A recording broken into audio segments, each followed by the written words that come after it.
Hello friends, welcome to our YouTube channel agriculture and GK. मेरा नाम है सौरभ बारावाल और आज हम बात करेंगे हॉर्टिकल्चर सुपरवाइज़र के प्रीवियस ईयर पेपर की मेमोरी बेस्ड की। इसमें मैंने कुल 100 क्वेश्चन कंपाइल किए हैं, वो भी उनको अच्छे से एक्सप्लेन किया है, तो प्लीज़ वीडियो को पूरा देखना। आज का लेक्चर शुरू करने से पहले मैं आपको बता दूं कि जो अपकमिंग एग्ज़ाम्स है सीसीआई और एफसीआई, उनके लिए हमने एक ई बुक स्टार्ट की है जिसको हम बहुत ही मिनिमम कॉस्ट 699 में प्रोवाइड कर रहे हैं। इसके लिए आपको हमारे स्क्रीन पे दिए गए फ़ोन नंबर पे फ़ोन पे करना होगा। इसमें आपको पूरा एक क्वेश्चन बैंक मिलेगा, प्रीवियस ईयर क्वेश्चन होंगे जिसके अंदर एक पीडीएफ मिलेगी जिसके अंदर सीसीआई का कंप्लीट सिलेबस कवर होगा, सभी वीडियोस लेक्चर मिलेंगे और उन वीडियोस लेक्चर की पीडीएफ भी मिलेगी और हर वो गाइडेंस प्रोवाइड की जाएगी जो नेसेसरी होगी। अगर हम बात करें एफसीआई के एग्ज़ाम की, इसके लिए फ़ी होगी 999 रुपये। एफसीआई का जो सिलेबस है वो पूरा कंप्लीट कर दिया गया है और वो भी सिर्फ 700 पेजेस में। तो बहुत ही इफ़ेक्टिव तरीके से ये सिलेबस कवर किया गया है। इसमें कंप्लीट सिलेबस कवर है, वीडियो लेक्चर दिए जाएंगे, उन वीडियो लेक्चर की पीडीएफ दिए जाएगी। नोट्स के अलग है, नोट्स से अलग है ये वीडियो लेक्चर और पीडीएफ, और प्रीवियस ईयर क्वेश्चन पेपर जो मेमोरी बेस्ड होंगे वो भी उसी के अंदर इंक्लूड करके दिए जाएंगे। तो ये बहुत ही हमने मिनिमम कॉस्ट पे आपको मटेरियल प्रोवाइड कर रहे हैं। अगर आप एफसीआई की प्रिपरेशन कर रहे हैं तो आप प्लीज़ हमारा ये ई बुक परचेज़ करें। तो चलिए अब शुरू करते हैं। पहला क्वेश्चन है बूंद बूंद सिंचाई विधि, जो जड़ों तक पानी देती है बूंद बूंद करके। तो उसका ना ही वो भूतल सिंचाई है, वो टपका सिंचाई विधि है। ठीक है, टपका सिंचाई विधि। एक होता है छिड़काव जिसको स्प्रिंकलर बोलते हैं, जो जिसमें स्प्रिंकलर की मदद से पानी का एकदम से फुहारे की तरह यूज किया जाता है। और दूसरा क्वेश्चन है जेली उत्पादन के लिए फलों में क्या आवश्यक है। जेली जार में मिलती है, उसके लिए मेन जो है वो है पैक्टिन। पैक्टिन क्या करता है, उसको जेली स्ट्रक्चर देने के लिए पैक्टिन ही इम्पोर्टेंट है। और पैक्टिन एग्जाम्पल बता दूं उन फ्रूट्स के, जैसे कि अमरूद हो गया, गवावा और मैंगो। तो मेनली गवावा ही होता है पैक्टिन जिसके अंदर हाईएस्ट है। उसके बाद दिया गया कि नीचे दिए गए चित्र में सिंचाई के किस तरीके को दिखाया गया है। तो ये देखिए, आपको आप इसमें रिंग देख सकते हैं, पेड़ के चारों तरफ रिंग बनाई गई है। तो ये है रिंग सिस्टम। बेसिन सिस्टम में क्या होता है कि ऐसे पूरे जो एक लैंड है, जो फील्ड प्रिपेयर किया गया है, उसको ऐसे बेसिन में डिवाइड कर दिया जाता है और अब इस पूरे बेसिन में पानी भर दिया जाएगा फ्लड इरिगेशन से। ठीक है। ड्रिप इरिगेशन क्या होता है, जैसे ये प्लांट्स है तो एक पाइप के थ्रू बिल्कुल इनके पास में एक पाइप बिछा दी जाती है जिससे पानी आ रहा होता है और उनको जस्ट प्लांट के पास उनमें होल होता है और वो वहाँ से ड्रिप इरिगेशन इसी को बोलते हैं और वो बिल्कुल प्लांट के बिल्कुल पास में पानी छोड़ते हैं। फनल सिस्टम ये थोड़ा अलग है, ज़्यादा यूज़ नहीं करते हैं लोग। इसमें क्या होता है, मिट्टी के अंदर एक पूरी फनल ऐसे रख देते हैं। ये प्लांट लगा हुआ है, ये उसकी जड़ है, ये फनल है और ये वाला पार्ट मिट्टी से ऊपर होता है और ये वाला पार्ट नीचे होता है। यहाँ हम पानी डालें और वो रूट तक पहुँच जाएगा। तो ये ज़्यादा पॉपुलर मेथड नहीं है। जो दिया गया है ये रिंग सिस्टम है। उसके बाद है पुष्प विज्ञान के अध्ययन को क्या कहा जाता है। तो हम बात करें ओलेरिकल्चर, ओलेरिकल्चर होता है सब्जी, वेजिटेबल जिसको बोलते हैं। पोमोलॉजी जो होता है वो होता है फ्रूट के लिए, फलों वाला विज्ञान। जो फ्लोरिकल्चर होता है उसको हम पुष्प विज्ञान बोलते हैं। एंटोकल्चर होता है, एंटो होते हैं इंसेक्ट्स, मतलब जो कीट होते हैं, कीट होते हैं वो। आगे चलते हैं। 5वां क्वेश्चन, प्रकाश संश्लेषण की क्रिया में प्रकाश ऊर्जा को किस ऊर्जा में बदला जाता है? तो वो होता है रासायनिक ऊर्जा में। प्रकाश संश्लेषण में जो पत्ते होते हैं, जो ग्रीन पार्ट होता है पत्तों का, वो सनलाइट अब्जॉर्ब करते हैं और उससे प्रकाश संश्लेषण करके उस सनलाइट को रासायनिक ऊर्जा में कन्वर्ट कर देते हैं। दूसरा है, कौन सी फसल मिट्टी में नाइट्रोजन युक्त करने में अधिक कारगर है? तो जो नहीं, चना भी हो सकता है, मटर और अगर हम मटर, ये प्याज नहीं होगी, अगर हम मटर और चने में कंपेयर करें तो मटर ज़्यादा नाइट्रोजन युक्त करती है मिट्टी को। उसके बाद है, प्याज की खेती होती है, क्या ये पेड़ की तरह रोपित की जाती है? नहीं। क्या ये पौध की तरह? हाँ। क्या ये बीज की तरह?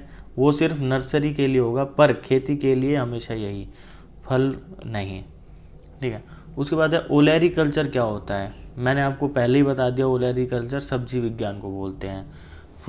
फलों के लिए होता है पोमोलॉजी, फूलों के लिए इनमें से कोई नहीं, फूलों के लिए होता है फ्लोरिकल्चर।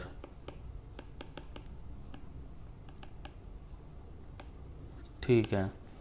अब 9वां क्वेश्चन, प्रोकैरियोटिक कोशिका में विभाजन किस प्रकार का होता है? तो विभाजन मैं आपको बता दूं 3 तरह का होता है। बाइनरी, जिसको हम बोलते हैं द्विखंडन,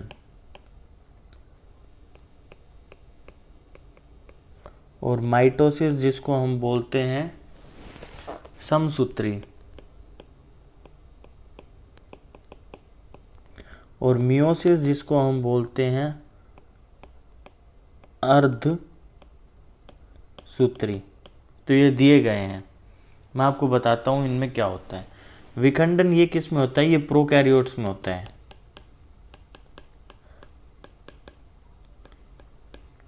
और ये होता है यूकैरियोट्स में।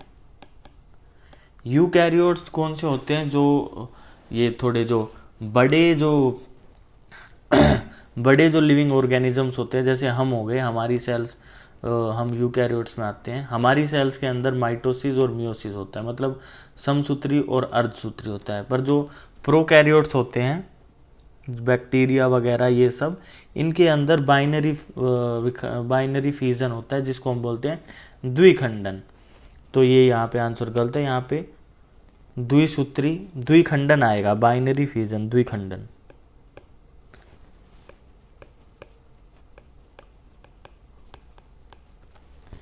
उसके बाद चाय बागान में अधिक प्रयोग किया जाने वाला एक पादप वृद्धि हार्मोन।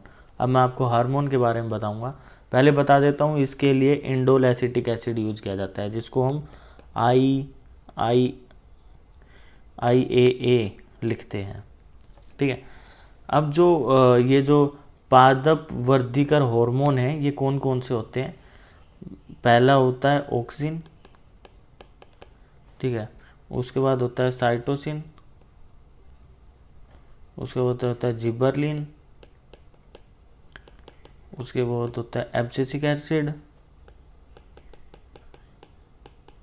और उसके बाद होता है इथाइलिन। ये और ये ऑक्सिन वैसे जो पत्तियां होती है, शीर्ष पे जो पत्तियां होती है, जो बिल्कुल ऐसे ऊपर जो पत्तियां होती है, जो ये वाली होती है, उनके लिए, और ये जो जड़ हो, ये इन पार्ट में होता है ऑक्सिन। अगर हम ये तने की बात करें तो यहाँ पे जिबरलिन होता है ये। अगर हम बात करें किसी फ्रूट के पकने की, तो उसके लिए इथाइलिन यूज किया जाता है। उसके बाद है इथाइलिन गैस का प्रयोग। ये देख लीजिए, मैंने बताया अभी इथाइलिन किसके लिए प्रयोग किया जाता है? फलों को पकाने के लिए, और ये मैंने बता दिया टाइप्स पहले ही। उसके बाद है एब्सिसिक, ये एब्सिसिक अम्ल के कारण होता है, क्या होता है, रंध्र बंद हो जाते हैं। एब्सिसिक अम्ल के कारण रंध्र बंद हो जाते हैं, जिसकी वजह से क्या, जो पानी जो वाष्पो उत्सर्जन से, जो लीफ से, जो पत्तों से जो ऐसे ये जो रंध्र होते हैं पत्तों पे, बहुत छोटे, जो दिखते नहीं हैं, इनसे जो पानी निकलता है वो निकलना बंद हो जाता है, और जो गैसेस हैं वो उनका एक्सचेंज मतलब आदान प्रदान भी बंद हो जाता है एब्सिसिक अम्ल के कारण। उसके बाद है प्रोटीन पाचन कहाँ पूर्ण होता है, तो वो होता है छोटी आंत में। अब जो कार्बोहाइड्रेट्स हैं जिसको हम वसा बोलते हैं, वसा भी छोटी आंत में ही होती है। उसके बाद है उच्च रक्त मतलब हाई ब्लड प्रेशर, कोलेस्ट्रॉल से पीड़ित व्यक्ति को चिकित्सा। अब देखिए, जब उच्च रक्तचाप है, कोलेस्ट्रॉल है, तो उसमें हम क्या नहीं देंगे उसको, देसी घी नहीं देंगे, उससे तो ज़्यादा हो जाएगा। वसा वाला खाना नहीं देंगे, उससे भी ज़्यादा हो जाएगा। मांस मछली में वैसे ही ज़्यादा होता है नहीं, तो हम उसको मूंगफली और तेल, वनस्पति घी, ये सब देंगे, ये हल्का होगा उसके लिए एज़ कम्पेयर टू अदर्स। उसके बाद बात करते हैं डेकस करोटा। देखिए, करोटा जो नाम है वो इंग्लिश वर्ड से आया है, कैरेट। तो कैरेट से जो करोटा आया उसका मतलब है गाजर। उसके बाद है गॉल ब्लैडर जो होता है, पित्ताशय जिसको हम बोलते हैं, संकुचन का कारण है। देखिए, ये जो है कोलेस्ट्रोकाइनिन, ये जो है ये है इसका संकुचन का कारण। अब गॉल ब्लैडर का काम क्या होता है, जो हमारा लीवर होता है, लीवर वो एक बाइल जूस निकालता है।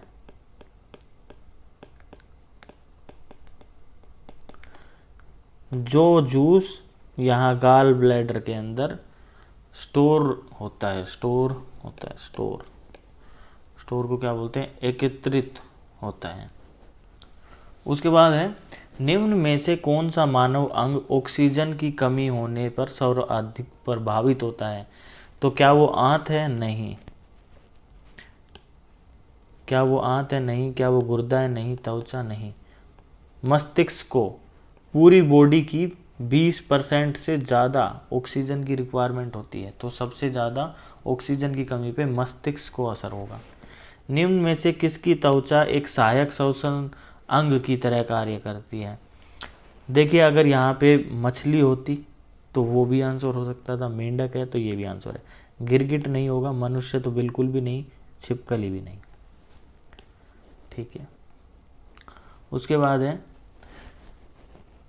रुधिर द्वारा अवशोषित कार्बन डाइऑक्साइड का लगभग 70% भाग को फेफड़ों तक परिवहन कैसे करते हैं, तो ये कह रहा है कि जो 70% कार्बन डाइऑक्साइड होती है, CO2 होती है, वो जो ब्लड होता है, खून, उसमें किस फॉर्म में ट्रांसपोर्ट होती है, वो होता है सोडियम बाइकार्बोनेट। ठीक है, बाइकार्बोनेट आयन के रूप में वो इसमें घुल के जाती है। ठीक है।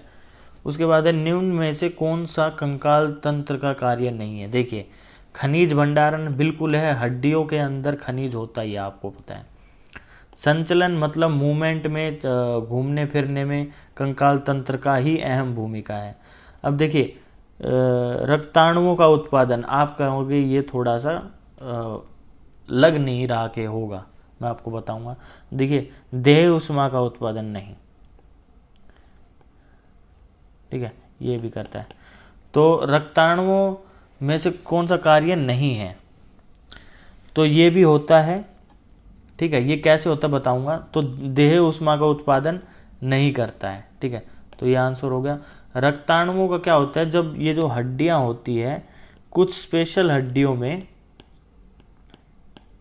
एक बोन मैरो होती है, बोन मैरो, ये लिखा हुआ बोन मैरो।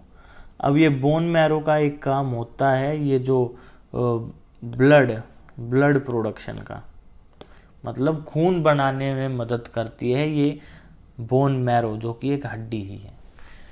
हड्डियों के जुड़ने से कुछ ऐसा, ये ब्लड प्रोडक्शन में हेल्प करती है। उसके बाद अगला क्वेश्चन, किस परितंत्र में अधिकतम जैव भार होता है? तो परितंत्र को इंग्लिश में बोलते हैं इकोसिस्टम। तो किस इकोसिस्टम में, आपको क्या लगता है किस इकोसिस्टम में होगा? क्या वो ताल परितंत्र होगा, क्या वो वन परितंत्र का झील होगा, या घास होगा? आपको पता है वन में सबसे ज़्यादा होगा जैव भार। उसके बाद है आधुनिक समय में वर्गीकरण का सबसे, आजकल के टाइम पे जो हम क्लासिफिकेशन करते हैं, वर्गीकरण करते हैं, किसी चीज़ को बांटते हैं, किसी चीज़ को किसी सिस्टमिक वे में विभाजित करते हैं, किसी का ग्रुप बनाते हैं, तो वो क्या ऐसे मुख्य आधार क्या रखा जाता है? तो वो है, क्या वो प्रजनन के लक्षण है? नहीं, ये तो एक छोटी बात होगी। क्या वो एनाटॉमी और कार्य लक्षण है? हाँ, ये हो सकता है। मेरुदंड में उपस्थित या अनुपस्थिति? नहीं, ये पहले होता था। उसके बाद है आकारिक में समानता? नहीं। तो सबसे ज़्यादा यही ठीक है, एनाटॉमी और कार्य लक्षण। ठीक है। उसके बाद है द्विनाम पद्धति, मतलब बाइनोमियल नोमेनक्लेचर, बाइनोमियल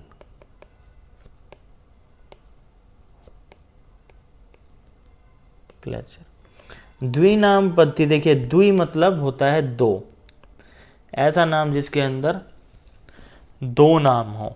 तो उसके लिए क्या वंश और जाति? बिल्कुल। क्या जाति और वैरायटी? नहीं, छोटी बात हो जाएगी। गुण और कुल? नहीं, कुल और वंश नहीं। तो यही बिल्कुल आंसर है। ठीक है, वंश और जाति। देखिए वंश को बोलते हैं इंग्लिश में जीन्स, जीनस, ठीक है, और जाति को बोलते हैं स्पीसीज। ठीक है, थोड़ा थोड़ा इंग्लिश भी करिए। तो वंश और जाति की वो दो शब्द हैं जिनसे द्विनाम पद्धति बनी है।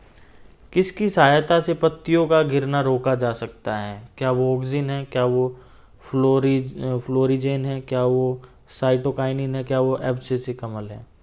तो वो साइटोकाइनिन है। मैंने आपको बताया था, एक होता है IAA और एक होता है साइटोकाइनिन, एक होता है जिबरलिन।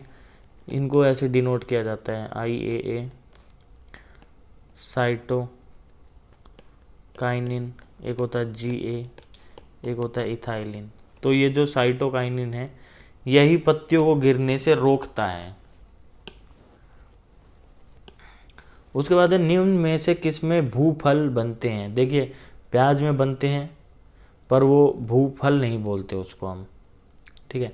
उसके बाद है गाजर, गाजर भी नहीं होती, जमीन के नीचे होती है, पर हम उसको फल नहीं बोलते, वो होती जड़, और ये भी होती है। उसके बाद है ये स्टेम होती है, जो स्टेम मॉडिफाई होती है, मतलब तना।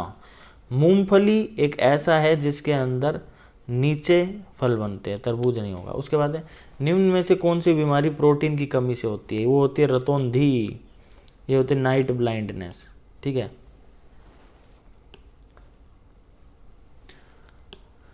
उसके बाद है किस वर्ग में प्राणी सभी प्रकार के वातावरण में पाए, किस वर्ग के प्राणी सभी वातावरण में पाए जाते हैं? क्या वो स्तनधारी है? बिल्कुल बिल्कुल सही आंसर है पहला, स्तनधारी। ठीक है। उसके बाद है 2 वर्षीय पौधों का उदाहरण। 2 वर्षीय पौधे वो पौधे जो 2 साल तक भी चल सकते हैं, मतलब 2 साल का मतलब 2 सीजन भी चल सकते हैं। तो वो गाजर भी है, चुकंदर भी है, पत्ता गोभी भी है। जब अगर हम इनको बीज उत्पादन के लिए यूज करेंगे, के लिए प्रयोग करेंगे, तो ये 2 वर्षीय हो जाएंगे। निम्न में से कौन एक टमाटर की किस्म है? क्या वो अर्का रक्षक है? ये तो एक बहुत ही फेमस वैरायटी है, एक किस्म है फेमस अर्का रक्षक। अर्का सम्राट ये भी एक किस्म है उसकी, अर्का आहुति ये भी। तो उपरोक्त सभी टमाटर की किस्में हैं। बैक्टीरिया द्वारा जनित रोग है, क्या वो हैजा है? हैजा भी बैक्टीरिया से होता है। क्या वो टाइफाइड है? हाँ जी, टाइफाइड भी। क्षय रोग? बिल्कुल। तो उपरोक्त सभी ये याद रखिए कि ये सब बैक्टीरिया से होते हैं। उसके बाद है जो फसल जुलाई में बोई जाती है और अक्टूबर में काटी जाती है, इससे आसान कोई सवाल होगा ही नहीं, वो होती है खरीफ। और रबी कौन सी होती है? जो अक्टूबर नवंबर में बो के मार्च अप्रैल में काट ली जाए। जायद कौन सी होती है? जो ये कुछ 2 वाली 2-3 महीने वाली फसलें होती है ना, जिसमें हम क्या तरबूज बो लेते हैं, खीरे बो लेते हैं, ये सब जो जून तक होती है वो। तरबूज देखिए, अब जायद फसल, तरबूज क्या है? एक जायद फसल है। भारत का धान्य भंडार, मतलब ये होता है, धान्य भंडार मतलब होता है ग्रेन, जिसको बोलते हैं इंग्लिश में ग्रेन। धान्य भंडार मतलब अनाज का भंडार किस राज्य को बोला जाता है? तो वो अपना पंजाब ही है। ठीक है।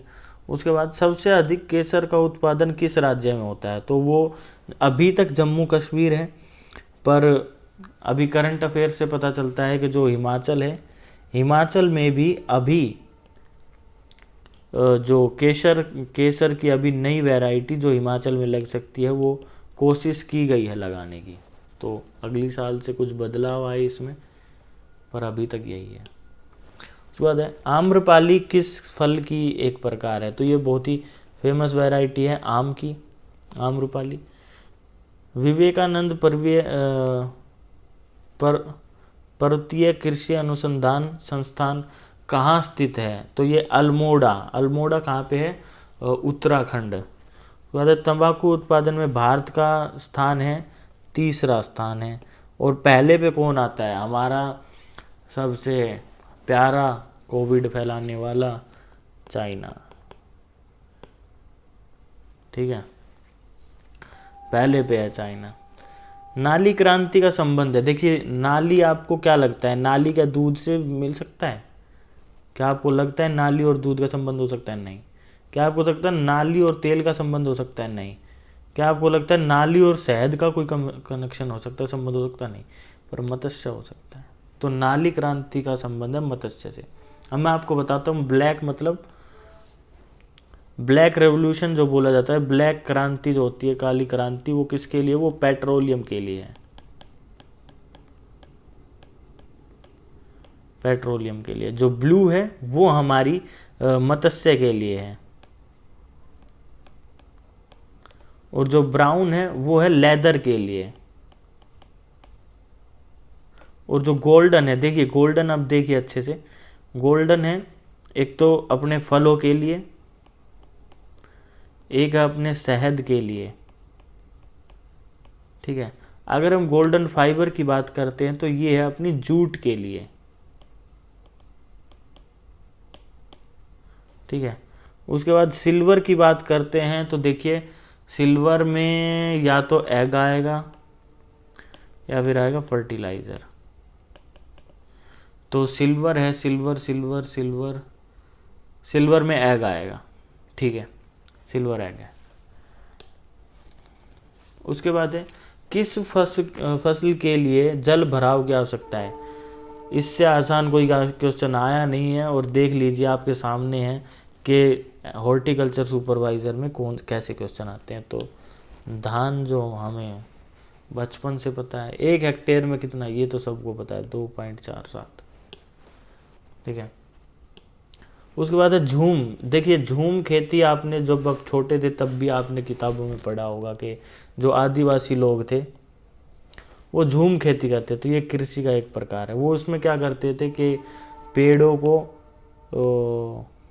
काट देते थे और जो जगह बचती थी उस पर खेती कर लेते थे।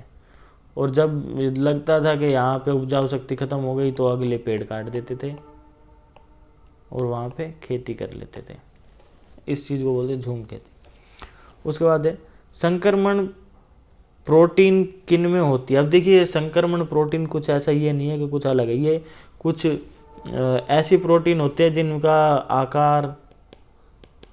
आकार और जो उनका काम होता है वो काम गलत होता है। गलत बोले अब नॉर्मल मतलब कुछ ठीक नहीं होता, वो किसी तरह से गलत तरीके से बन जाती है, तो उसको बोलते हैं प्रायोन्स। ठीक है, प्रायोन्स होती है वो प्रोटीन होती है जो कि इन्फेक्टेड मतलब संक्रमण वाली प्रोटीन होती है। निम्न में से कौन एक भूमिगत तना है?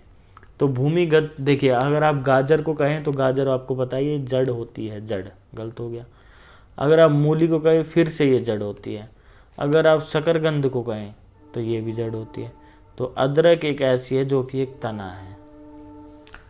ठीक है, उसके हम बात करते हैं कि निम्न में से कौन एक असल में फसल नहीं है। देखिए सेब बिल्कुल फल है, आम बिल्कुल फल है, अमरूद बिल्कुल फल। देखिए अनानास में क्या है, अनानास आप इंग्लिश के वर्ड में जाइए, पाइनएप्पल।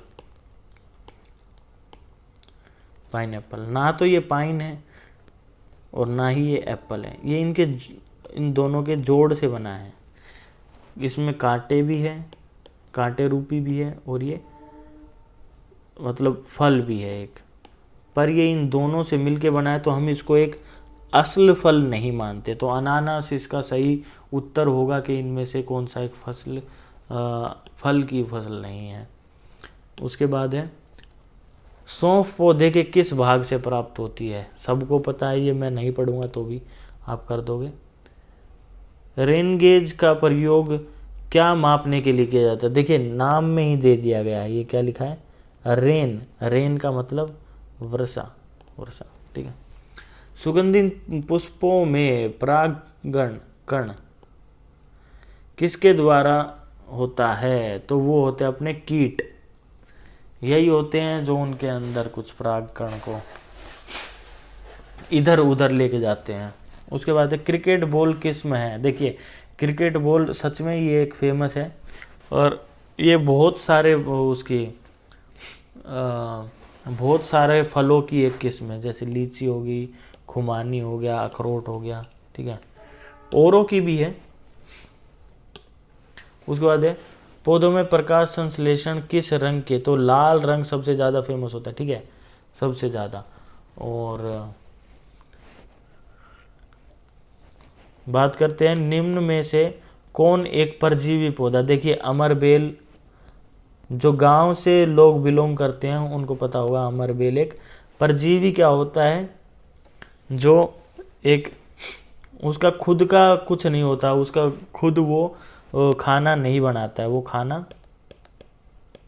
नहीं बनाता है, बस वो एक दूसरे ऐसे जीव के ऊपर रहेगा जिसके ऊपर वो रह के उसका ही खाना खाएगा, उसके ऊपर रहेगा और उसी के ही खाने को चूस के खुद जिंदा रहेगा। तो वो होते हैं परजीवी, दूसरे के ऊपर जीने वाले।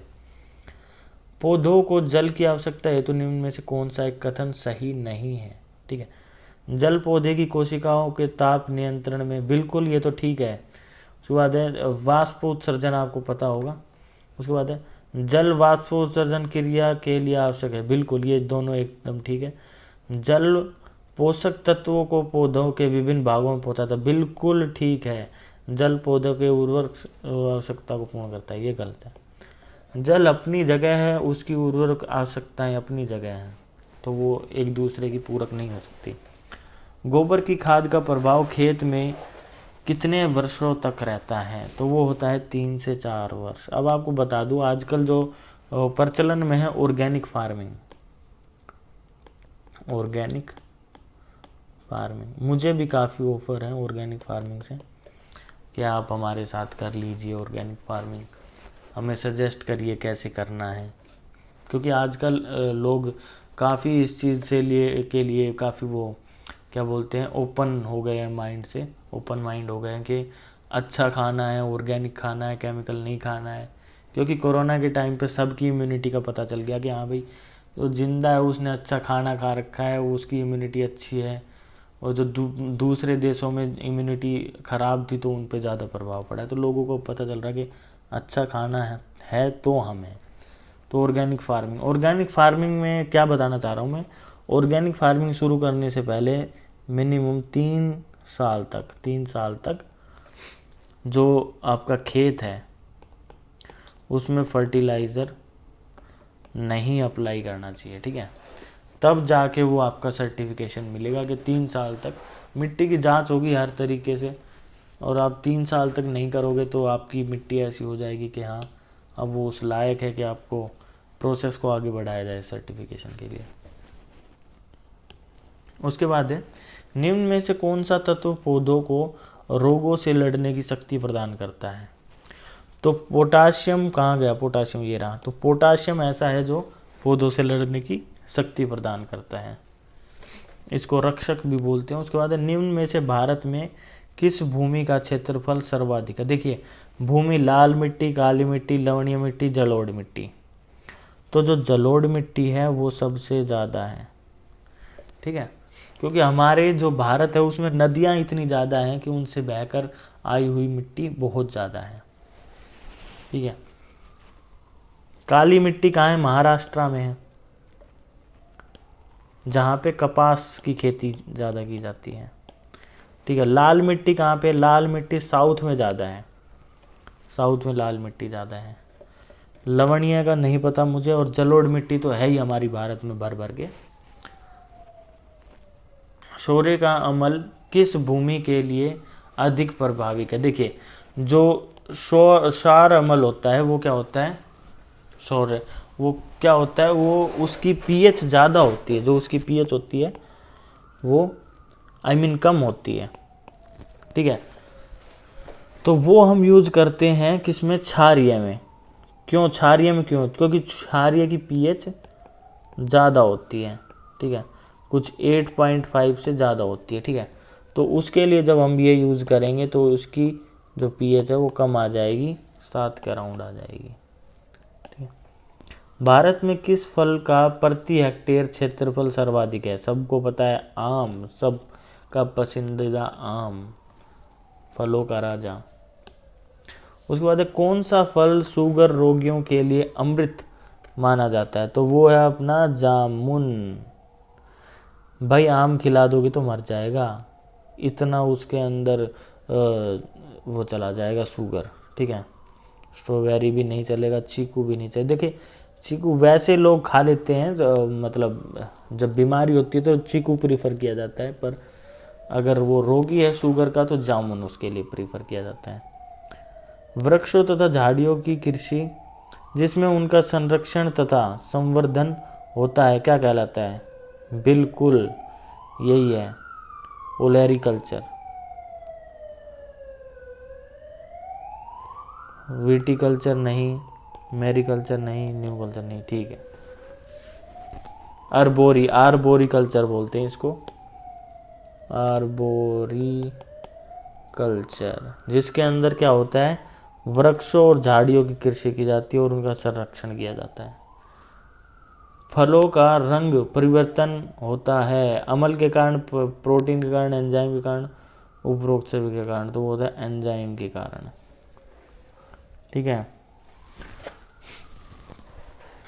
उसके बाद है भारत में सबसे उपजाऊ भूमि है, वो है मैंने बताया भारत में जलोढ़ मिट्टी भर भर के, और वो ही उपजाऊ है, ठीक है। अब बालुई मिट्टी को कौन उपजाऊ कह सकता है? नहीं कह सकता। लाल मिट्टी नहीं है इतनी, और चूनेदार मिट्टी बिल्कुल भी नहीं, ठीक है। उसके बाद निम्न में से कौन उद्यान विज्ञान की एक शाखा है? क्या वो सब्जी उत्पादन है? क्या वो पुष्पोत्पादन है? क्या वो फलोत्पादन है? जी हाँ, उपरोक्त सभी। अब देखिए मैं आपको बताता हूँ एक जगह का नाम, वो है नाम दिमाग से निकल रहा है, करनाल के आसपास है, vegetable excellence centre of vegetable, Gharaunda. अगर आप हरियाणा से बिलोंग करते हैं या हरियाणा के आसपास से, तो आप वेजिटेबल सेंटर ऑफ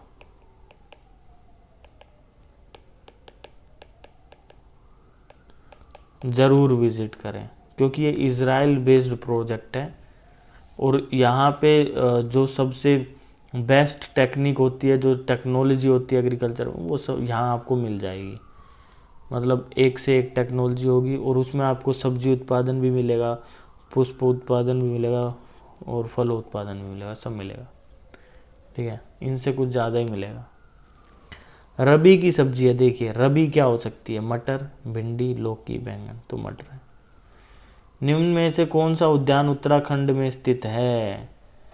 देखिए पेरियार राष्ट्रीय उद्यान पार्क, राजाजी, देखिए इसने कहा उत्तराखंड, राजाजी राष्ट्रीय उद्यान, काजीरंगा नहीं, तो राजाजी है। ठीक है, उसके बाद है समर सनशाइन किस पुष्प की उन्नत किस्म है? ये एक समर सनशाइन एक वैरायटी है, किस्म है, किस पुष्प की है? तो वो गुलाब है। ठीक है, इम्पोर्टेंट है, याद रखिए। उसके बाद है कोको पेड़ के कौन से भाग से चॉकलेट का निर्माण किया जाता है? आप खुद ही आपने इतनी सारी एड्स देखी होंगी टीवी में, जब वो किसको पीसते हैं, किस चीज़ को रोस्ट करते हैं, तो वो उसके बीज ही होते हैं।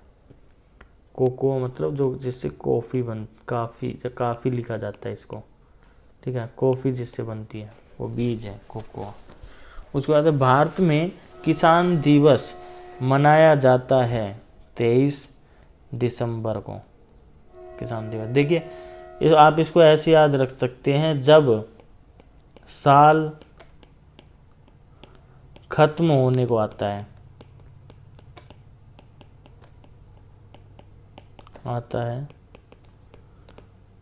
तब सरकार को, बस ये याद करने के लिए, इसके पीछे कोई लॉजिक नहीं है, तब सरकार को किसान की याद आई कि भाई किसान भी है, इनके लिए भी कुछ इनको प्रोत्साहन देने के लिए कोई इनके लिए दिवस मनाए, ऐसा जब साल ख़त्म होने को आता है। ऐसे ही किसान वीक भी होता है, कुछ किसान वीक करके वो 7 दिन का, वो सब कुछ 23 से कुछ 29 शायद इतना तारीख है, चेक कर लीजिएगा। रीपर का प्रयोग किया जाता है फसल कटाई के लिए। ठीक है, पौधे के किस भाग में पोटाशियम की कमी सबसे पहले दिखाई देती है? देखिए वो है पुरानी पत्तियाँ। मैं आपको बता देता हूँ, पोटाशियम, मोलिब्डेनम और ये नाइट्रोजन, और उसके बाद हो गया फॉस्फोरस, और चलो ये तो याद रखिए, जब इनकी कमी होगी ना तो सबसे पहले वो पुरानी पत्तियों में दिखेगी। अगर हम बात करें कॉपर की, या फिर बात करें सल्फ़र की, या फिर बात करें मैंगनीज़ की, या फिर बात करें, चलो यही 3 याद रखिए। जब इनकी कमी होगी तो जो न्यू लीव्स होगी, जो नई पत्तियां होंगी, उनमें असर दिखेगा सबसे पहले। ठीक है, ये याद रख लीजिए। पोटाशियम के साथ ये भी याद रख लीजिए, मोलिब्डेनम हो गया, नाइट्रोजन हो, फॉस्फोरस हो गया, इनसे पुरानी पत्तियों पर दिखेगी। अगर ये होगी तो नई पत्तियों पे दिखेगी। उसके बाद भारत का प्रथम कृषि विश्वविद्यालय कहाँ स्थित है? पंतनगर, जीबी पंत, पता है ना। निम्न में से गेंदा की उन्नत किस्म है? Golden gem, red glow, red head, सब। केसर प्राप्त होता है, अब देखिए केसर मैंने तो जाके भी देख रखा है, मतलब कश्मीर गया था तब मैंने देखा था, और मैंने वीडियोस में भी देख रखा है। केसर बीज से नहीं होता, जो फूल होता है केसर का, ऐसे कुछ 3 पत्तियां होती हैं उसमें। ठीक है, और यहाँ पे ऐसे 3 निकली होती है ये। ठीक है, इनमें से 4 निकली होती है, 2 तो केसर की तरह होती है, और 2 होती है वो येलो पीले रंग की होती है। ठीक है, उसको पान में यूज़ किया जाता है, पान में डाल के खाया जाता है, पान वाले यूज़ करते हैं। और ये 2 होती है, बस ये पूरा फूल ख़राब है, बस ये 2 ये केसर देगी। ठीक है, तो वर्तिका और वर्तिकाग्र से, ठीक है। उसके बाद है लाइकेन सबसे अच्छे सूचक हैं किस चीज़ के हैं, हमें पता है वायु प्रदूषण के हैं, ठीक है।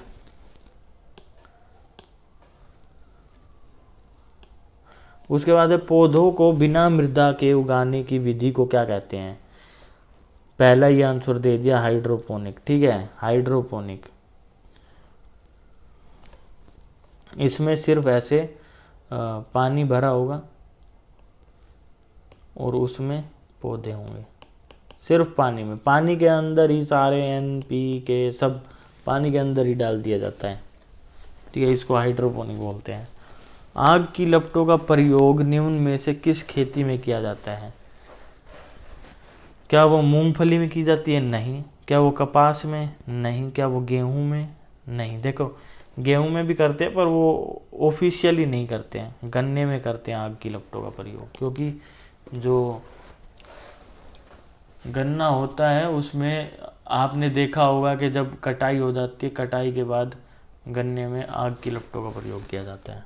उसके बाद उत्तराखंड में कृषि मंत्री हैं, उत्तराखंड में देखिए सुबोध उनियाल।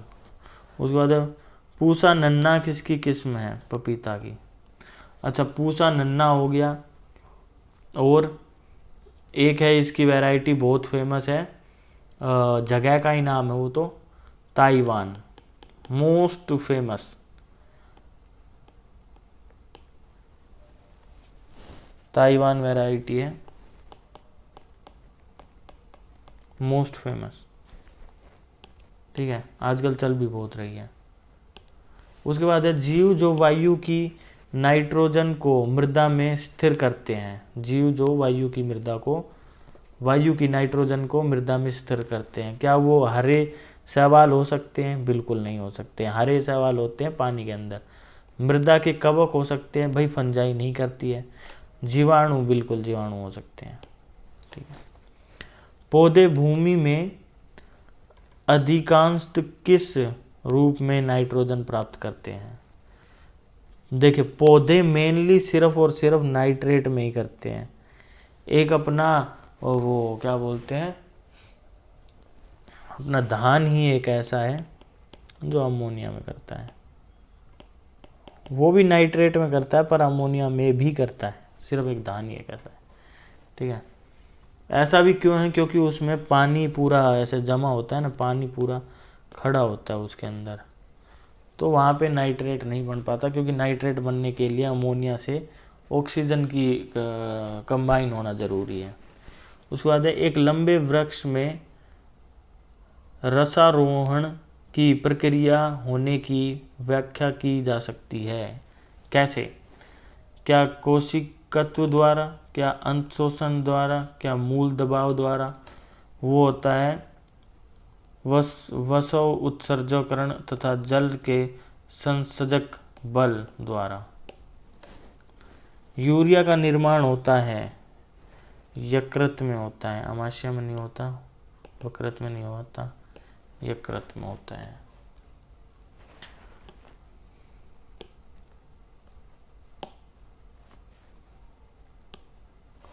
उसके बाद है जठर रस में किसका प्रतिशत सर्वाधिक होता है। जठर रस में जल का। देखिए आप कुछ भी ले लीजिए, चाहे आप मांस ले लीजिए, आप अंडा ले लीजिए, आप फ्रूट ले लीजिए, आप मिल्क ले लीजिए, दूध, ठीक है, सब में जल ही बाकियों से सबसे ज़्यादा होता है, हाईएस्ट। जो भी इसके अंदर प्रेजेंट हो उनमें से सबसे ज़्यादा उनके अंदर जल होगा। एक जीनोम में गुणसूत्रों का कैसा समूह होता है, अगुणित। एक जीनोम में गुणसूत्रों का एक अगुणित समूह होता है। जल अवशोषण के लिए निम्न में कितना तापमान उपयुक्त है। जल अवशोषण के लिए देखिए 25 से 30 जो कि हमारा प्लस माइनस रूम टेम्परेचर है, यही। उसके बाद है साइनस वेनोसस अनुपस्थिति होता है, अनुपस्थित होता है किसमें? पक्षी वर्ग में, बिल्कुल ठीक है। स्तनधारियों में होता है। देखिए साइनस जो होता है, एक साइनस एक बीमारी भी है और ये आजकल मेजर बीमारी है। ये नाक से रिलेटेड है, नाक से, ठीक है, नाक की बीमारी है एक तरह से हम बोले तो। और तो ये स्तनधारियों, मतलब हम तो स्तनधारियों में ही आते हैं ना, जो ह्यूमन है वो स्तनधारियों में आता है। तो ये किस में अनुपस्थित होता है? ये पक्षी वर्ग में अनुपस्थित होता है। और ये कन्फ्यूज़न है भाई, ये क्वेश्चन आप मेरे को बताना, ये कन्फ्यूज़न है। उसके बाद है बसंती कारण द्वारा पुष्पन किसमें उत्प्रेरित होता है? बसंतीकरण द्वारा, गाजर में, ठीक है। बाद है मानवों में शरीर के ऊतकों द्वारा ग्रहण कर लिए जाने के बाद भी ऑक्सीजन का एक बड़ा अंश बिना उपयोग हुए रक्त में बचा रह जाता है। यह ऑक्सीजन क्या होती है? पेशीय कार्य में एक सुरक्षित भंडार के रूप में कार्य करती है। बिल्कुल, अगर कोई जिम जाता होगा तो उसे पता होगा कि मसल्स फटीग, मसल्स का थक जाना, ऑक्सीजन की कमी हो जानी, वो उसी वजह से होता है, ठीक है। लैक्टिक एसिड सिक्रीट होता है। उसके बाद है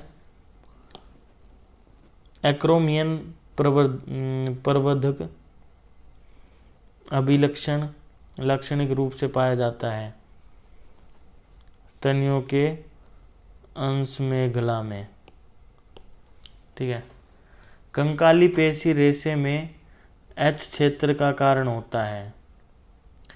ये होता है पट्टी में म्योसिन तंतुओं के बीच का नहीं, पट्टियों में म्योसिन तंतुओं में से होकर फैले हुए एक्टिन तंतुओं के बीच का केंद्र। बिल्कुल यही होता है।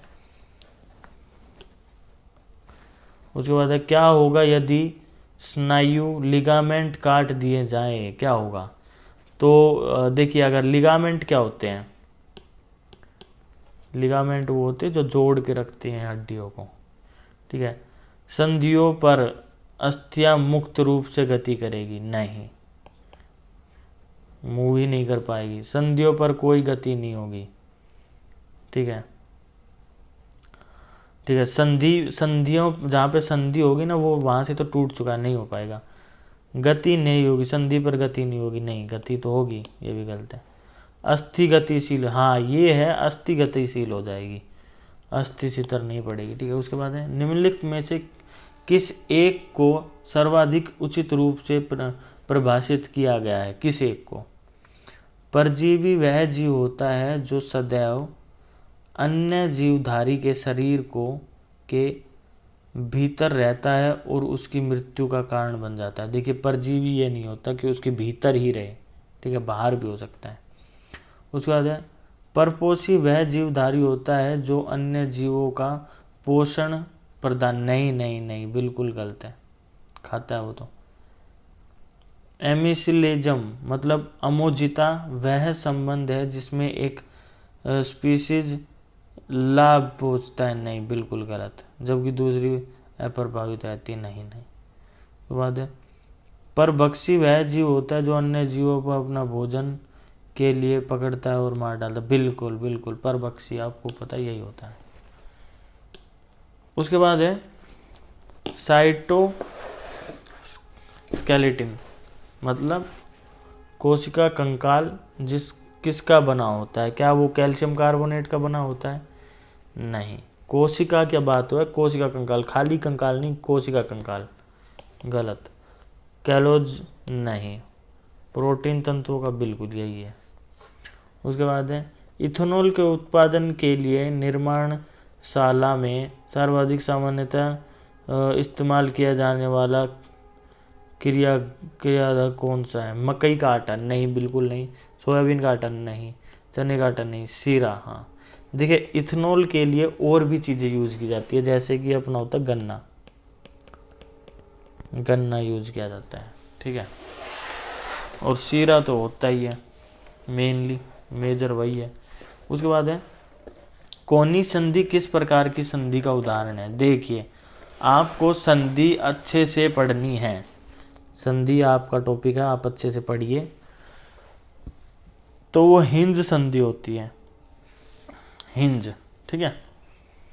उसके बाद मानवों में दाद किससे पैदा होता है, वो कवकों से होता है, ठीक है। बैक्टीरिया से नहीं होता, निमेटोड से नहीं होता, वायरस से नहीं होता, वो कवकों से, मतलब ये होती फंजाई, फंगस, ठीक है। इसी के साथ हमारा 100 क्वेश्चन 100 प्रश्नों का मॉडल पेपर कंप्लीट होता है। बहुत ही मेहनत से ये मॉडल पेपर बनाया गया है, एक एक क्वेश्चन बहुत अच्छे से ढूंढ कर उनको सही तरीके से लगा कर उनके लिए ऑप्शन सेट करके बनाया गया है। मैं आशा करता हूँ कि आपको वीडियो अच्छी लगी होगी, आपको इससे कुछ नॉलेज मिली होगी। आपको हॉर्टिकल्चर सुपरवाइज़र एग्ज़ाम है, इसका एक ओवरव्यू मिल गया होगा कि किस तरह का ये क्वेश्चन पेपर आएगा, इसका किस लेवल का क्वेश्चन होगा। हालांकि क्वेश्चंस बहुत ही आसान लेवल के हैं, मीडियम लेवल के हैं। आप थोड़ा सा दिमाग खोल के करेंगे, थोड़े बहुत पढ़ाई करेंगे तो आप बिल्कुल सफल होंगे, और हम यही चाहते हैं कि आप सेलेक्ट हों। अगर आपको वीडियो अच्छी लगी है तो प्लीज़ वीडियो को लाइक करें, अपने साथियों के साथ शेयर करें, और प्लीज़ हमारे एग्रीकल्चर एंड जीके चैनल को सब्सक्राइब करें। Thank you. मिलते हैं अगली वीडियो में बहुत जल्द।